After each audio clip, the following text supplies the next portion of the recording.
बेटी पढ़ाओ, बेटी पढ़ाओ, बेटी बचाओ, बेटी मारो, बस राजनीति। 1.3% भी रोजगार और नौकरी इस हिंदुस्तान में बेटियों को नहीं है। आप भागलपुर के सृजन में चूप, नरोना में चूप, समाज को मतलब क्या है?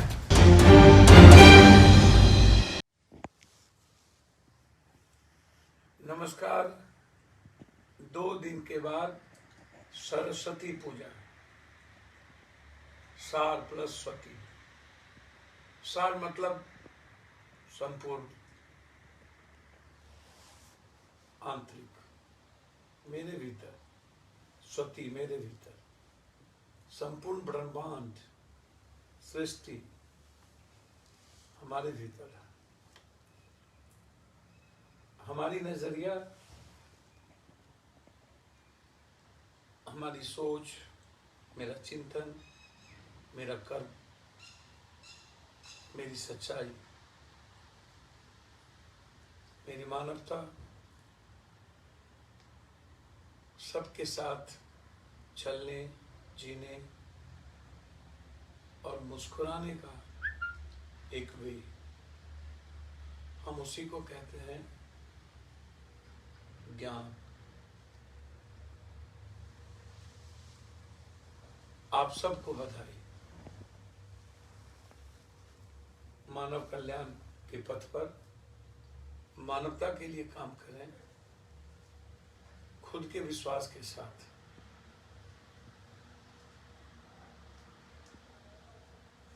आप खुद संपूर्ण हो, पूर्ण हो, बिना किसी अभाव और डर के आप सच्चाई के पथ पर चलते रहे। लेकिन लगातार ऐसे लोग राजनीति करते हैं जिन्हें न पढ़ना है, न जानना है और न संघर्ष करना है। न कर्म का पथ है, भागवादी, भगवानवादी, बापवादी, परिवारवादी, मायावादी, ऐसे लोग जिसकी राजनीतिक कुंडली सिर्फ जाति, धर्म और मजहब के बीच नफरत पैदा करना, सत्ता और सियासत उनके लिए बपोती बन जाए, राजनीति जागीर, संघर्ष और सेवा से कोई मतलब, सच्चाई से वास्ता नहीं, सिर्फ झूठ, फरेबी, धोखा, दुष्टई, धूर्तई,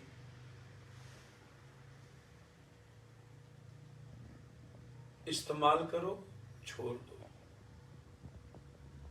बस मैं और हम सब का, राजनीतिज्ञों का परिवार सही रहना चाहिए, उनकी कुर्सी सही रहनी चाहिए। बिहार के 12-14 करोड़ लोग और देश के 130 करोड़ लोग मरे, हरे, उसकी जिंदगी खुशहाल रहे न रहे, बस मुझे तुम खुश रखो। ऐसे लोग जो गायब रहते हैं, जिन्हें कोई वास्ता नहीं है, जिन नेताओं का और लगभग नेताओं का चाल चरित्र, जो दास ने आज IAS IPS ने कहा कि मंत्रियों तक, संतरियों तक, MLA MP पदाधिकारियों तक शेल्टर हाउस की बच्चियां जाती। मैं तो बार बार कहता रहा, क्या इस देश में बच्चियों का सम्मान है? आदिकाल से विधवा प्रथा, सती प्रथा, बांझ, सब बच्चियों पर ही क्यों, मर्दों पर क्यों? सब चीजों के लिए तिरस्कार औरतों की ही क्यों? राम अयोध्या हो गई, सीता की अयोध्या नहीं हुई। एक ऐसी बेटी जो अनाथ थी, जिन्होंने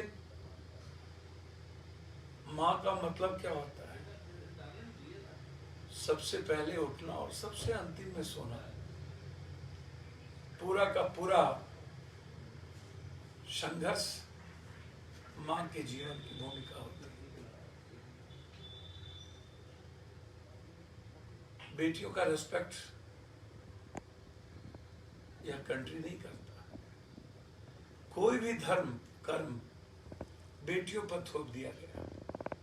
पूजा पवित्रता नारी के हाथों। हर तरह की संस्कृति और संस्कार नारियों पर थोप दी गई, मर्दों पे नहीं। लोक लाज नारियों पे। सभी तरह का आडंबर छठ करेंगे सहेगी माँ, जितिया माँ, चौरचन माँ। होली खेलेंगे, बेटियों के रंगों को खत्म कर देंगे। मामी, भाभी, साली, बीवी, जो पवित्रता की नारी होती है, जो मेरे जीवन के निर्माण की सच्चाई है, हम उसे अपने आनंद के लिए, अपने रसूख के लिए सिर्फ देखते। भ्रूण हत्या माँ, दहेज माँ, फांसी बलि चढ़े माँ, पीरा हो माँ,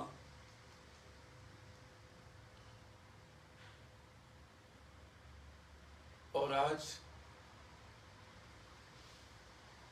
बेटी पढ़ाओ, बेटी पढ़ाओ, बेटी बचाओ, बेटी मारो, बस राजनीति होनी। 1.3% भी रोजगार और नौकरी इस हिंदुस्तान में बेटियों को नहीं। 3.7% एजुकेशन नहीं है। बस इस्तेमाल होना, घर के अंदर रहना है, घर के बाहर नहीं जाना है। उनकी भूमिका बस मर्दों के निर्माण में है, मर्दों के भूमिका में है। फिर राम की पूजा होगी और सीता की नहीं। और इस तरह के अनंत कहानी है। अहिल्या, कौशल्या, द्रौपदी, एक नहीं, अनंत कथा। मीरा,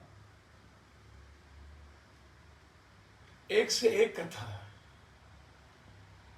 मैं सिर्फ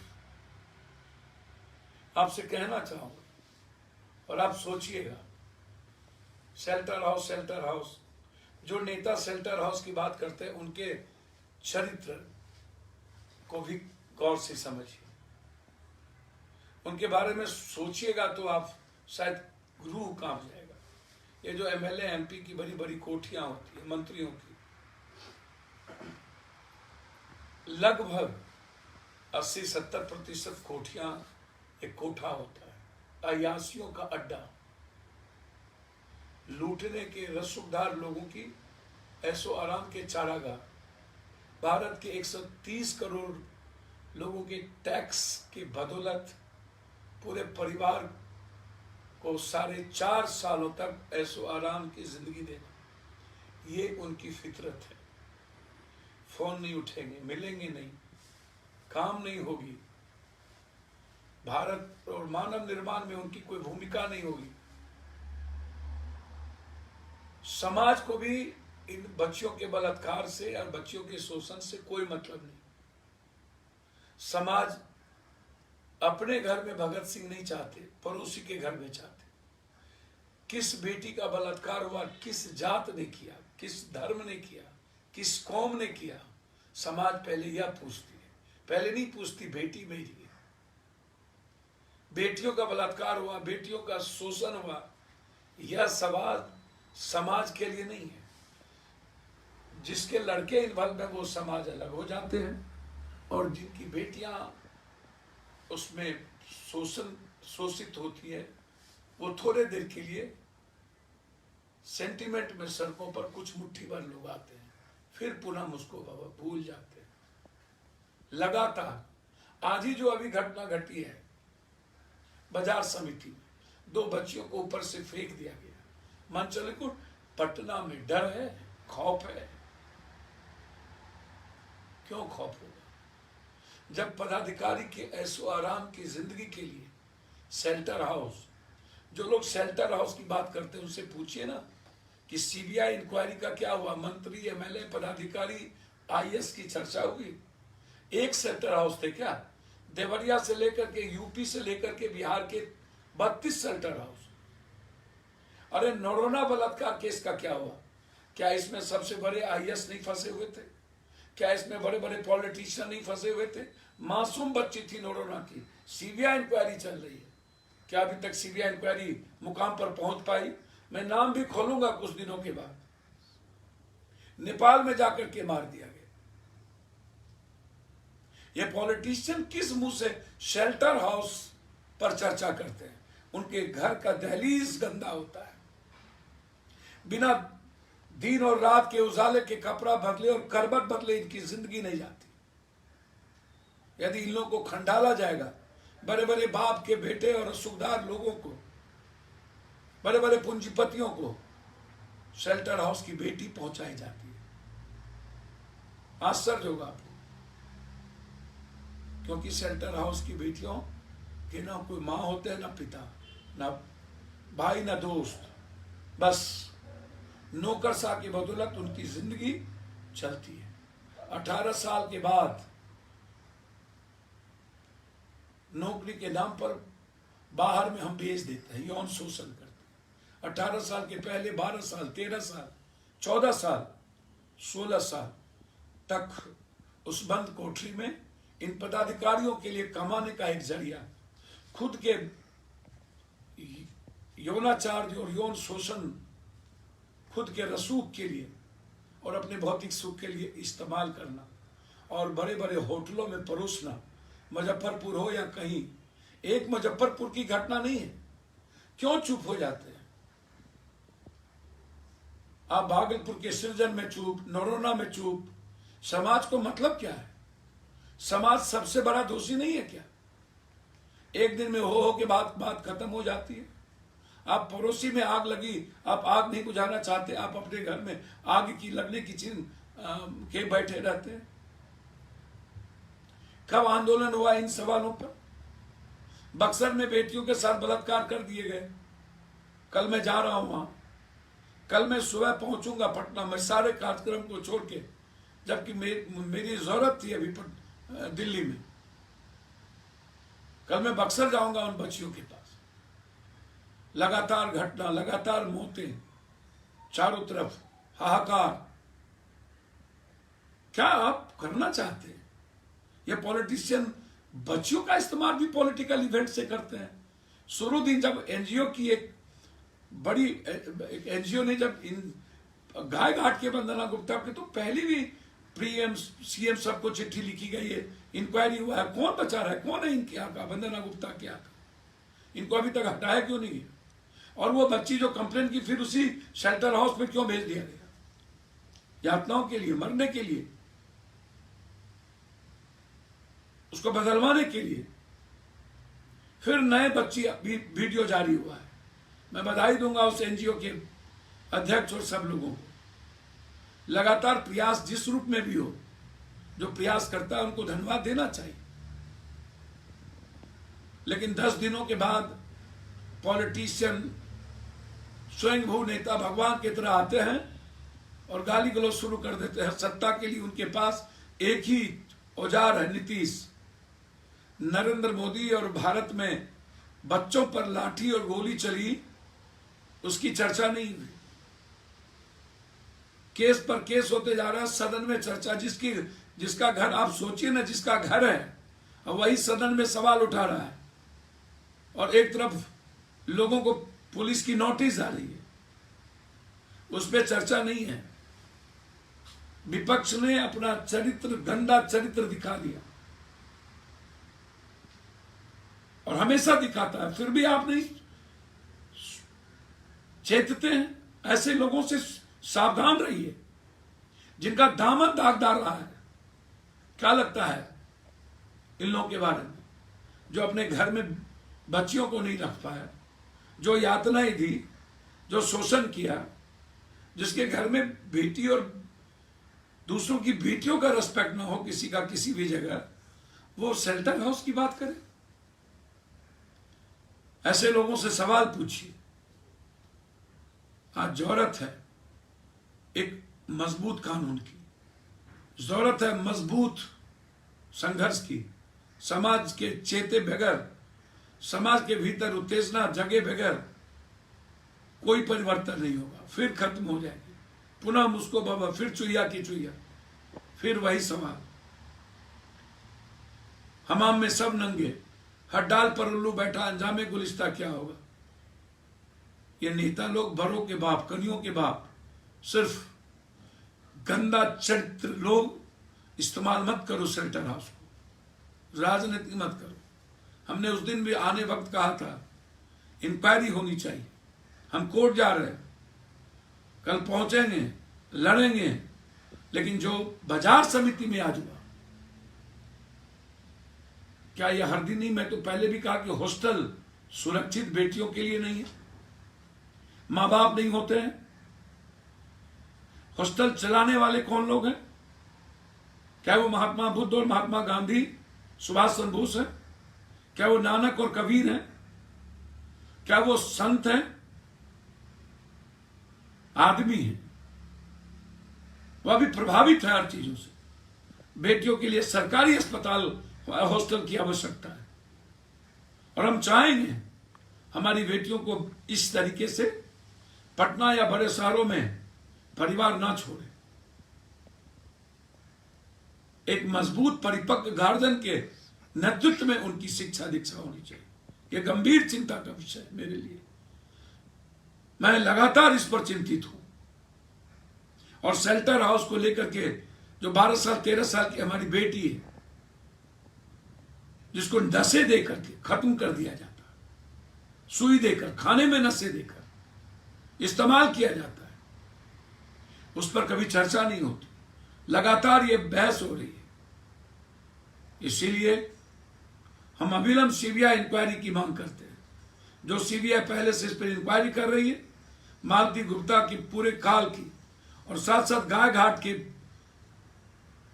परिस्थितियों की, जिसमें विदेशी एक बच्ची को मार दिया गया, कई तरह की घटनाएं घटी हैं, उसकी पूरी इंक्वायरी और जांच चाहते हैं।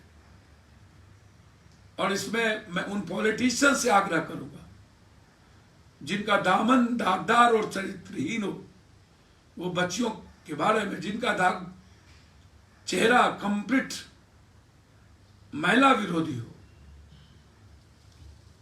ऐसे पॉलिटिशियन को दूर रहना चाहिए और समाज सेवी को लड़ने के लिए आगे आना चाहिए। हमारी पूरी ताकत खरी होगी, फिर लड़ेंगे। लेकिन जब पूरी संस्थाएं, चारों व्यवस्था बिक जाए, कोई सुनने वाला नहीं हो, गंभीरता नहीं हो, आज तक सजा नहीं हुई, तो फिर कोई ना कोई मुजफ्फरपुर, कोई ना कोई देवरिया, कोई ना कोई गायघाट इस तरह होता रहेगा। इसको सोचने और समझने की जरूरत है। मेरा दूसरा सवाल है, जिसको मैं बिहार की जनता से गौर से कहना चाहता हूं, और इसको आप समझिए। बार बार विशेष राज्य और विशेष पैकेज की चर्चा होती है। थोड़ा सा समझने की जरूरत है कि बिहार के बंटवारे में किसकी भूमिका है, किन लोगों ने अपने रसूख और सत्ता के लिए बिहार को बांटा। याद करिए, जब लालू यादव जी थे तो उन्होंने कहा था मेरे लाश पर बिहार बटेगा। मैं गौर से इस बात को कहना चाहूंगा, बिहार बट गए। बीजेपी वाले चाहते थे कि झारखंड हमारे हिस्से आ जाए, और लालू यादव जी चाहते थे कि बिहार मेरे हिस्से आ जाए, ताकि मेरी सत्ता आजीवन मेरे परिवार के बीच हो, हमारी संतुलन जिंदा रहे। बिहार बट गई और हम लोग आर्थिक,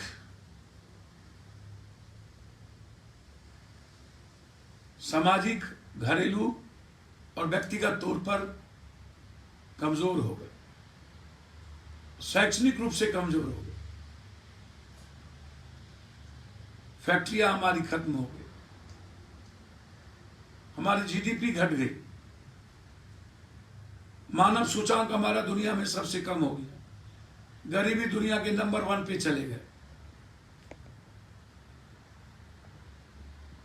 सोचिएगा, उसके बाद लगातार लालू यादव जी केंद्र में रहे, कांग्रेस के साथ रहे, देवेगौड़ा और गुजराल की सरकार रही, किंग मेकर लालू यादव जी थे। तो जब उनके परिवार के लोग और उनकी पार्टी के लोग यह कहते हैं कि विशेष राज विशेष पैकेज पहले दोनों तय कर ले, तो जब आप 2 प्राइम मिनिस्टर बनाए थे तो विशेष राज लेने में क्या दिक्कत थी? जाति जनगणना करने में क्या दिक्कत थी? हर चीजों के लिए पॉलिटिशियन और पॉलिटिकल पार्टी हर बीमारियों को, हर अच्छी चीजों को जिंदा क्यों रखना चाहती है? ताकि इनके लिए वोट का रास्ता खुला रहे। आप ले लेते विशेष राज। किसने रोका था? देवेगौड़ा जी और गुजराल से। फिर कांग्रेस में जब आपकी हिस्सेदारी थी, आप रेल मंत्री और सब कुछ थे, तब क्यों ले लिए? नीतीश कुमार जी भी लगातार, याद करिए, सरकार में रहे। अटल जी की सरकार में कौन रोका था इनको विशेष राज लेने के लिए? विशेष पैकेज क्यों नहीं ले पाए? बंद पड़ी फैक्ट्रियों के लिए पैसे क्यों नहीं ले पाए? फूड प्रोसेसिंग के लिए क्यों नहीं पैसा ले पाए? आईटीआई से लेकर के, आईआईटी से लेकर के, नेतरहाट से लेकर के, सैनिक स्कूल से लेकर, कस्तूरबा से लेकर के, बाढ़ से मुक्ति से लेकर बिहार के निर्माण के लिए विशेष पैकेज क्यों नहीं आपकी हिम्मत हुई लेने की? फिर भी आप दोनों लगातार 16 साल और 15 सालों से बने। बिहार की जनता को आप मूर्ख बनाते रहे दोनों मिलकर। आपको हिम्मत क्यों नहीं हुई? लगातार 16 सालों से नीतीश जी आप पावर में, कभी कम कभी ज्यादा, लेकिन आप इतने पावर में जरूर थे कि आप विशेष पैकेज ले सकते थे। 3.2% की फैक्ट्री आज खुली नहीं है, सब के सब बंद हो गए। बाढ़ की स्थिति हमारी जिंदगी को विकराल बना दिया। नदी हमारे लिए नासूर हो गई। इंफ्रास्ट्रक्चर हमारे पास नहीं रहा। तो फिर ये दोनों भाई कब तक जिंदा रखेंगे विशेष राज और विशेष पैकेज को? कब तक एक ही चीजों पर राजनीति होगी? कब तक जाति जनगणना पर राजनीति होगी? आप समर्थन क्यों नहीं छोड़ देते हैं? सत्ता क्यों नहीं छोड़ देते हैं? और जो जाति जनगणना की बात लालू जी या लोग करते हैं, तो उस वक्त तो आप सिर्फ आप थे, एक ही थे, करा लेते। कितना दिन आप ऐसे चीजों को जिंदा रखकर वोट की सियासत करेंगे? बिहार की दुर्गति में सबसे बड़ी भूमिका किसकी? पलायन में भूमिका किसकी? 80,000 करोड़ रुपया बाहर पढ़ने के लिए हर साल किसकी? 93 लाख मजदूर बाहर जाते हैं, इसमें जिम्मेदार कौन? सारे पैसे हम बाहर देते हैं। बिहार गरीबी के नंबर 1 पर, इसके जिम्मेदार कौन? बिहार के पास हेल्थ और इंफ्रास्ट्रक्चर, एजुकेशन कुछ नहीं, इसके जिम्मेदार कौन? जब भारत सरकार ही जीडीपी का 1.3% स्वास्थ्य पर खर्चा करता हो, हम कंट्री 10 से 15% स्वास्थ्य पर खर्चा करता है, और हम 1.3, 2,000 करोड़ रुपया हायर एजुकेशन में हम कम कर दिए। इस बेसिक स्कूल और हाई स्कूल की चर्चा ही बंद कर दी। डिजिटल की बात कर रहे हैं। 40 करोड़ दलित आदिवासी हिंदुस्तान में, 12,000 करोड़ का भी बजट हम नहीं दे पाए। सबसे बड़ा दलित विरोधी, गरीब विरोधी सरकार आप लगातार हैं। आप क्या करेंगे? भाजपा कहती है विशेष राज की जरूरत है ही नहीं, मतलब ही नहीं, औचित्य ही नहीं है। डिमांड ही नहीं है। जीएसटी का पैसा नहीं देते हो। नीति आयोग हमें सबसे दुनिया का गरीब कहता है। हेल्थ और एजुकेशन शून्य पे है। इंफ्रास्ट्रक्चर हमारे पास नहीं है, तो फिर विशेष पैकेज क्यों नहीं? और इसके लिए हम एक क्यों नहीं होते? हम इसमें भी राजनीति क्यों करते हैं? इसको समझने का प्रयास करिए। हम लूटने का जरिया बिहार को बनाए।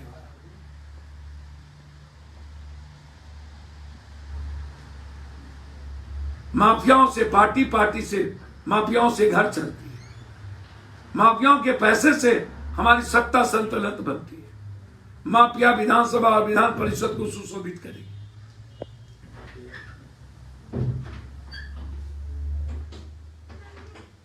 और हम फिर हर 1 महीने के बाद, हर 15 दिनों के बाद, जब बिहार में खाद की किल्लत होती है तो नेता गायब होते हैं। पूरा किसान बर्बाद हो चुका है। इंफ्रास्ट्रक्चर नहीं, एमएसपी पर बजट में कुछ नहीं था, कानून तक नहीं बने, किसानों पे चर्चा तक नहीं हुई। 1 लाइन में एजुकेशन, 2 लाइन में रेल, आधा लाइन में स्वास्थ्य और 3 लाइन में किसान। और उसके बाद सिर्फ कॉर्पोरेट, पूंजीपति, आत्मनिर्भर बीजेपी, आत्मनिर्भर पदाधिकारी और आत्मनिर्भर कॉर्पोरेट। बिहार पर एक बार चर्चा तक नहीं। बिहार मुद्दा ही नहीं है, चुनाव नहीं है। 1 लाख ले लो, 2 लाख ले लो, 9 लाख ले लो। चुनाव आएगा तो फिर हम इस्तेमाल करेंगे। बेमौसम बरसात, मौसम की तरह ये बीजेपी चलती है। इसीलिए जो लोग विशेष राज एक दूसरे को गाली दे रहा है, या जन्म या पैदाइश उन्हीं लोगों के खानदान और उन्हीं लोगों के राजनीतिक नाजायज औलाद है ये विशेष राज्य संसद। ये गाली बन गई है बिहारियों के लिए, और इन लोगों ने गाली बनाया। इन लोगों को समझने का प्रयास करिए। जो 90-91 के बाद पैदा हुआ, जब बिहार का बंटवारा हो रहा था, उस वक्त उम्र कितनी थी इन लोगों की? दूध पिया बच्चे थे ये लोग। और जिन लोगों ने बिहार की दुर्गति कर दी, वही बिहार को आईना दिखाते हैं और राजनीति करते हैं। इसीलिए हमें संकल्प के साथ आगे बढ़ना पड़ेगा, कठोर निर्णय लेने पड़ेंगे। बेटियों के, बच्चों के सवाल पर भी, शेल्टर हाउस के सवाल पर भी हमें चारों संस्थाओं पर भरोसा नहीं है। कुछ भरोसा सिर्फ न्यायालय से है, क्योंकि सारी बच्चियां इन पदाधिकारी IAS IPS के कठपुतली हैं। उनके पैसे इनके घरों तक जाते हैं। इसलिए यह सवाल बहुत बड़ा है। और ये बिहार की दुर्गति में ये दोनों की भूमिका क्या है, मैंने थोड़ी सी बताई। फिर मैं दूसरे दिन इस पर विस्तार से एक एक चीजों पर मैं चर्चा करूं। चाहे पर्यटक विभाग, बिहार अकेला पर्यटक विभाग हम दुनिया का निर्माण कर सकते, लेकिन पर्यटक विभाग पर 1 रुपया नहीं दिया गया। पूरा इंफ्रास्ट्रक्चर है मेरे पास पर्यटन विभाग का। हम पब्लिक डोमेन में लाएंगे और हर चीज को ओपन करेंगे। लेकिन बिहार में ना तो फूड प्रोसेसिंग, ना तो फैक्ट्री पर विशेष पैकेज, ना तो पर्यटन पर विशेष पैकेज। बस राजनीति करनी है, आना कुछ नहीं है, जुबान काली, और बस आना है, गायब होना है। फिर देखना नहीं है, बस गाली गलौज की राजनीति करनी है। पहले अपने घर की गाली, वो कहते हैं पहले दोनों तो संभल जाइए। अरे पहले अपना घर तो संभाल लो। इसलिए इस बात पर गौर से समझना होगा, और हमें बिहार के निर्माण के लिए पॉलिटिशियन से अलग हटकर हम सारे छात्र नौजवानों को और किसानों को, मजदूरों को एक होकर के खुद की भूमिका तय करनी होगी।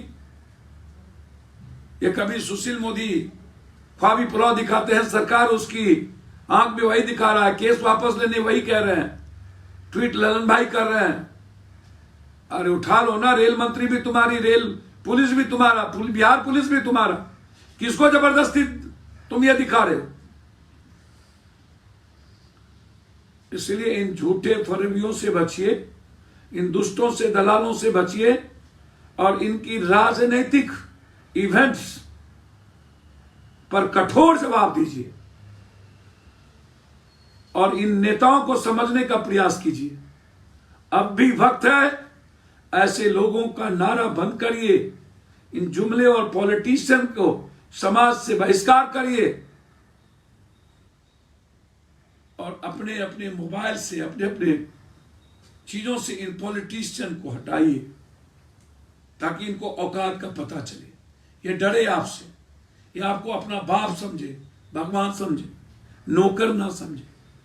आप हैं अब भगवान, आप हैं आका, और खुद ये स्वयंभू भगवान जो बन गया है जाति के नाम पर, इसको औकात, धर्म के मजहब के नाम पर इसको औकात बताने की जरूरत है और खुद से बिहार के निर्माण के लिए निकलने की जरूरत है।